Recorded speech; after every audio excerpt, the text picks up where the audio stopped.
Saudara-saudari dan anak-anak yang terkasih dalam Kristus, dari Novisiat SVD Kuburuteng Manggarai Flores NTT, saya Pastor Freddy Zahadin SVD menyampaikan ucapan selamat jumpa lagi lewat siraman rohani.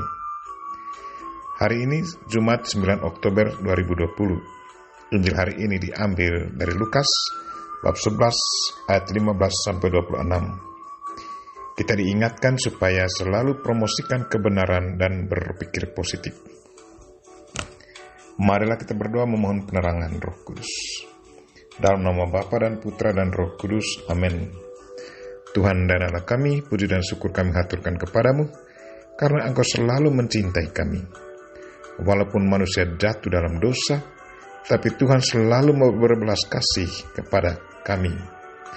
Tuhan, sadarkanlah kami agar kami selalu mempromosikan kebenaran dan berpikir positif.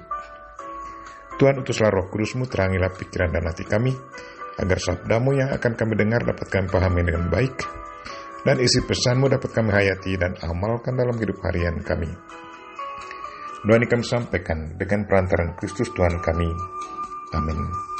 Tuhan sertamu.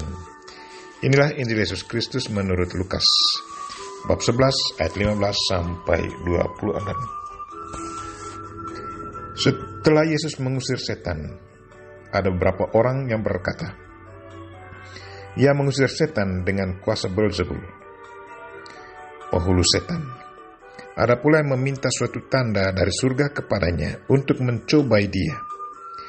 Tetapi Yesus mengetahui pikiran mereka, lalu berkata, "Setiap kerajaan yang terpecah belah pasti binasa, dan setiap rumah tangga yang terpecah-pecah pasti runtuh.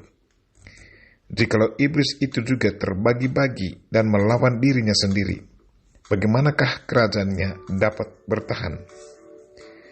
Sebab kamu berkata bahwa aku mengusir setan dengan kuasa Beelzebul. Jadi jika aku mengusir setan dengan kuasa Beelzebul, dengan kuasa apakah pengikut-pengikutmu mengusirnya?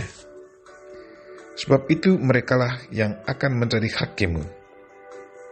Tetapi jika aku mengusir setan dengan kuasa Allah, maka sesungguhnya kerajaan Allah sudah datang kepadamu. Apabila seorang yang kuat dan yang lengkap bersenjata menjaga rumahnya sendiri, maka amanlah segala miliknya. Tetapi jika seorang yang lebih kuat daripadanya menyerang dan mengalahkannya, maka orang itu akan merampas perlengkapan senjata yang diandalkannya dan akan membagi-bagikan rampasannya. Siapa yang tidak bersama aku, ia melawan aku. Dan siapa tidak mengumpulkan bersama aku, ia mencerai-beraikan. Apabila roh jahat keluar dari manusia, ia pun mengembara ke tempat-tempat yang tandus, mencari perhentian. Dan karena ia tidak mendapatnya, ia berkata, "Aku akan kembali ke rumah yang telah kutinggalkan itu." Maka pergilah ia dan mendapati rumah itu bersih, tersapu, dan rapi teratur. Lalu ia keluar dan mengajak 7 roh lain yang lebih jahat daripadanya, dan mereka masuk dan berdiam di situ.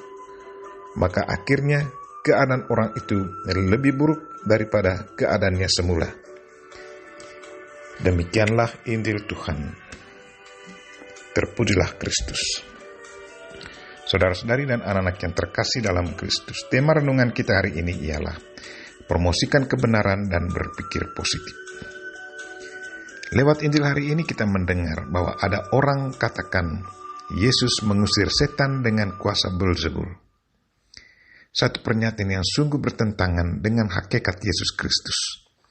Satu penghinaan bagi Yesus. Sebagai tanggapan atas pernyataan itu, Yesus coba menjelaskan kepada mereka dengan menggunakan satu analogi tentang satu kerajaan kalau terpecah-pecah, maka kerajaan itu pasti binasa. Kalau kepala penghulu setan, yaitu Beelzebul, bekerja sama dengan Tuhan, itu berarti Beelzebul bukan setan lagi. Beelzebul yang bertobat. Tetapi hal itu tidak mungkin terjadi. Hakikat setan adalah selalu bertentangan dengan Tuhan. selalu jahat dan tidak akan berubah menjadi baik. Pemikiran ahli Taurat dan orang Farisi sungguh sangat ngawur dan salah besar. Dasar pemikiran buruk mereka keluar dari rasa cemburu akan kehebatan Yesus. Mereka amati bahwa dari hari ke hari, Yesus merangkul banyak hati manusia. Banyak orang berdosa kembali bertobat, banyak orang sakit kembali sembuh, banyak orang yang dikucilkan oleh masyarakat dirangkul oleh Yesus Kristus, dan kini mereka gabungkan diri dengan kelompok Yesus. Mujizat-mujizat yang dibuat Yesus mengundang banyak orang untuk bergabung dengan Yesus. Orang Farisi, ahli-ahli Taurat, dan pemuka-pemuka agama merasa takut akan kehilangan anggota.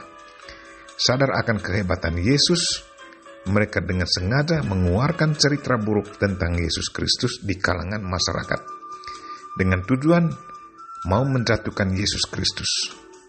Mereka menabur gosip dan berita hoax bahwa Yesus itu buruk, tetapi Yesus sama sekali tidak terpengaruh oleh gosip dan hoax itu.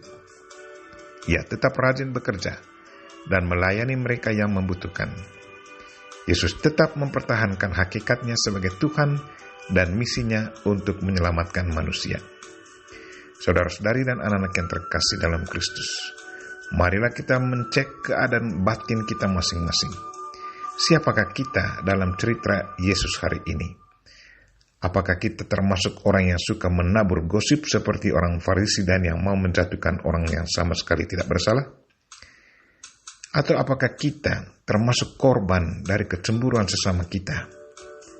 Kalau kita sering menabur gosip, marilah kita bertobat dan berbaliklah. Promosikanlah sikap-sikap positif.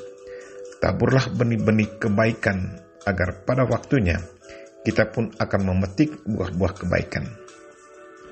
Atau kalau kita sering menderita karena keburukan dan kejahatan orang lain, maka saya mengajak saudara-saudara sekalian, pandanglah salib Kristus. Anda adalah Kristus yang hidup pada hari ini.